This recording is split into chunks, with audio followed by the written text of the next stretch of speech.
আসসালামু আলাইকুম ও রহমতুল্লাহ বারাকাতুহু।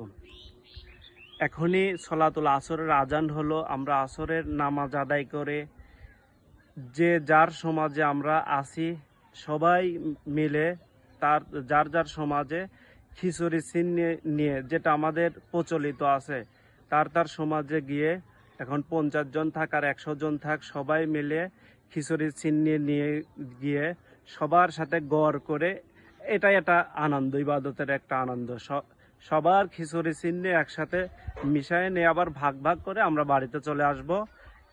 এই বার্তাটা দিচ্ছে আপনারা কেউ খিচুড়ি চিহ্নি যার যার সমাজ আছে সমাজে কেউ খিচুড়ি চিহ্নি নিয়ে যাবেন না, এরকম লোক যেন না থাকে। এটাই আপনাদের বার্তা। সমাজের যখন একটি বছর পরে আপনারা 50 জন বা 100 জন ওই সমাজের সবাই একত্রিত হবেন, এমনি একটা আনন্দিত, অনেক খুশি, অনেক আনন্দিত একটা পিকনিকের মতো লাগবে আর কি। সবাই ভালো থাকেন এবং সলাতুল আসর নামাজ আদায় করে চলে যান যার যার সমাজে।